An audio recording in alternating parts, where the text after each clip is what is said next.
হযরত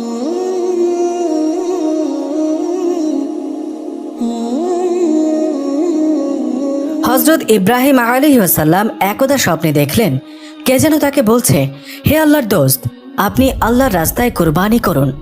নবীর প্রতি স্বপ্নাদেশ ওহির সমতুল্য।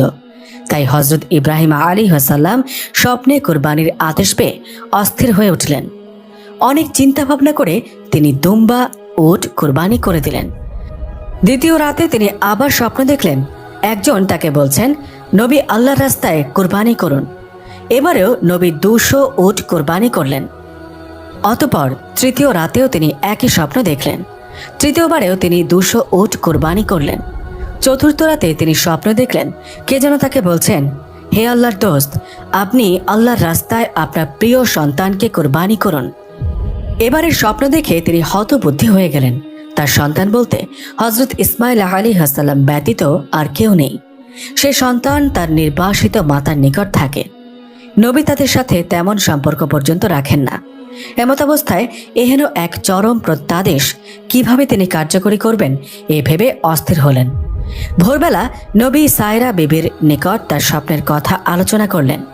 সায়রা নবীকে অতি সত্বর এ প্রত্যাদেশ কার্যকরী করার জন্য বিশেষভাবে অনুরোধ করলেন। হযরত ইব্রাহিম আলাইহিস সালাম অত্যন্ত ভারাক্রান্ত মন নিয়ে মক্কার পথে রওনা করলেন। সঙ্গে তিনি একখানা ছুরি ও কিছু রশি নিলেন। মক্কা পৌঁছে তিনি হাজেরার আস্তানায় গিয়ে বসলেন। সেখানে কিছু সময় বিশ্রাম নিয়ে হাজেরাকে বললেন, তুমি ইসমাইল আলাইহিস সালামকে ভালো পোশাক পরিয়ে আতর গোলাপ লাগিয়ে উত্তম রূপে সাজিয়ে দাও। ইসমাইল আলাইহিস সালামকে নিয়ে আমি এক দাওয়াতে যাব। সম্পর্কবিহীন পিতা পুত্রের মাঝে নতুন করে গভীর সম্পর্ক হতে যাচ্ছে দেখে হাজেরা খুব খুশি হলেন এবং ইসমাইল আলাইহিস সালামকে উত্তম রূপে সাজিয়ে দিলেন। হযরত ইসমাইল আলাইহিস সালামের বয়স ছিল তখন 9 বছর। দেখতে ফুটফুটে সুন্দর। হযরত ইব্রাহিম আলাইহিস সালাম পুত্রকে নিয়ে রওনা করলেন। ইতোমধ্যে শয়তান এসে বিবি হাজেরাকে বলল, তোমার পুত্র ইসমাইল কোথায় গিয়েছে? হাজেরা বললেন, তার পিতার সঙ্গে দাওয়াতে গিয়েছে। শয়তান বলল, সমস্ত কথা মিথ্যা। তোমার স্বামী পুত্রকে কুরবানি করার জন্য আল্লাহ তাআলার আদেশ পেয়েছেন। সেই মর্মে ইসমাইলকে কুরবানি করার জন্য এক নিভৃত স্থানে নিয়ে যাচ্ছে। বিবি হাজেরা মানুষের সুরতধারী শয়তানকে বললেন, যদি আল্লাহ তাআলা কুরবানির মাধ্যমে ইসমাইলকে কবুল করেন তবে আলহামদুলিল্লাহ, এতে আমার উদ্বিগ্ন হবার কোনো কারণ নেই। শয়তান যখন এখানে কোনো সুবিধা করে উঠতে পারল না, তখন হযরত ইব্রাহিম আলাইহিস সালামের নিকট গিয়ে পেছন থেকে ইসমাইল আলাইহিস সালামকে বলল, ইসমাইল তুমি কোথায় যাচ্ছ? ইসমাইল আলাইহিস সালাম বললেন, আমি পিতার সঙ্গে দাওয়াতে যাচ্ছি। শয়তান বলল, দাওয়াত ঠিক আছে, কিন্তু কোনো খাবার দাওয়াত নয়। আল্লাহ তাআলার নির্দেশে তোমাকে কুরবানি করার দাওয়াত। একটু পরে তোমার গলায় ছুরি চালিয়ে আল্লাহর নামে কুরবানি করা হবে। হযরত ইসমাইল আলাইহিস সালাম তখন বললেন, আল্লাহ তাআলা যদি আমার কুরবানি মঞ্জুর করে থাকেন তবে আমার ধন্য কপাল, এতে আপত্তির কোনো কারণ নেই।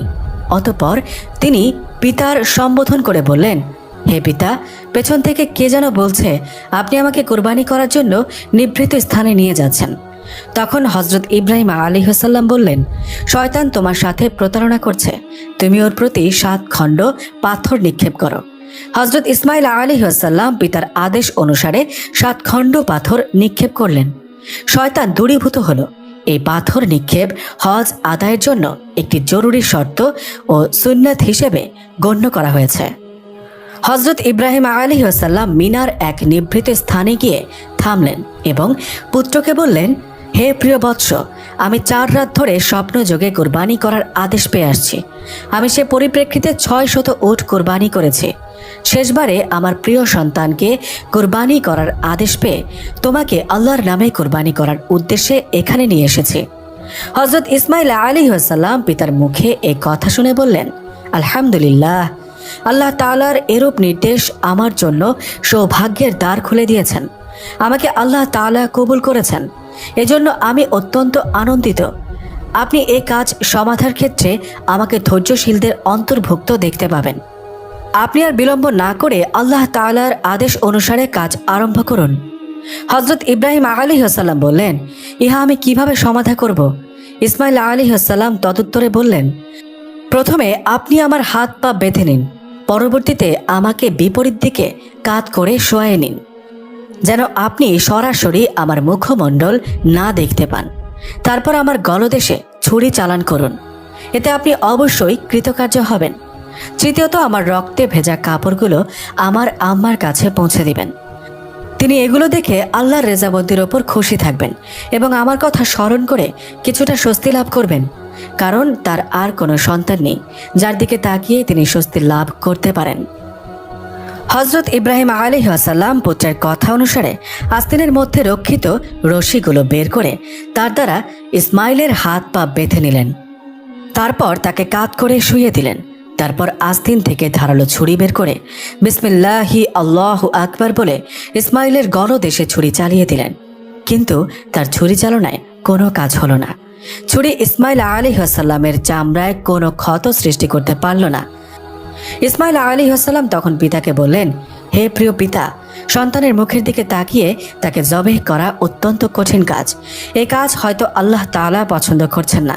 অতএব আপনি কাপড় দিয়ে আপনার চোখ দুটি বেঁধে নিন, যাতে আমার চেহারা আপনি দেখতে না পান। তখন আপনার চেষ্টা অবশ্যই কাজে আসবে। হজরত ইব্রাহিম আলাইহিসসালাম ইসমাইল আলাইহিসসালামের পরামর্শ অনুসারে নিজ চক্ষু দুটি বেঁধে নিলেন এবং পূর্ববৎ ইসমাইলকে কাত করে শোয়াই দিলেন।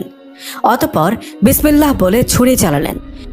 আল্লাহ তাআলা তার নবীর শেষ পরীক্ষার সফলতা দেখে সন্তুষ্ট হলেন, যার পরিণামে আল্লাহ তাআলা জিবরাইল আলাইহিসসালাম এর মারফত বেহেশত থেকে আনা এক দুম্বাকে জবের মুহূর্তে ইসমাইল আলাইহিসসালামের স্থলে শুইয়ে দিয়ে ইসমাইলকে একটু দূরত্বে দাঁড় করিয়ে রাখলেন, যার সামান্য লেশমাত্র বোঝা নবী দ্বয়ের পক্ষে সম্ভব হয়নি।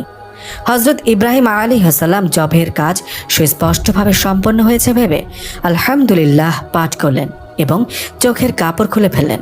তখন তিনি চোখে যা দেখলেন তা তার বিশ্বাস হলো না। তাই তিনি একবার চোখ দুটি হাত দিয়ে মুছে চতুর্দিকে তাকালেন। বাস্তব দৃশ্য ভালোভাবে দেখে তিনি খানিক নিস্তব্ধ হয়ে দাঁড়িয়ে রইলেন। হজরত ইসমাইল আলাইহিসসালামও নির্বাক হয়ে পিতার দিকে তাকিয়ে রইলেন। ক্ষণিক পরে পিতা পুত্রের কাছে গিয়ে তাকে জড়িয়ে ধরলেন এবং দু চোখের পানি ছেড়ে দিয়ে পাঠ করলেন সুবহানাকা আল্লাহুম্মা। অতঃপর পিতা ও পুত্র একত্রিত হয়ে শুকরানা নামাজ আদায়ের জন্য দাঁড়িয়ে গেলেন।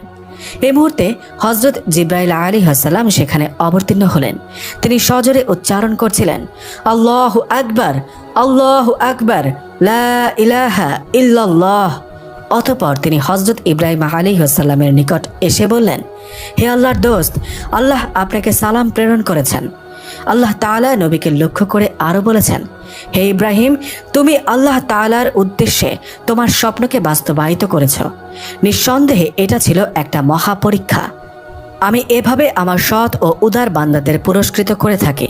আমি সন্তান কুরবানির ক্ষেত্রে বদল করে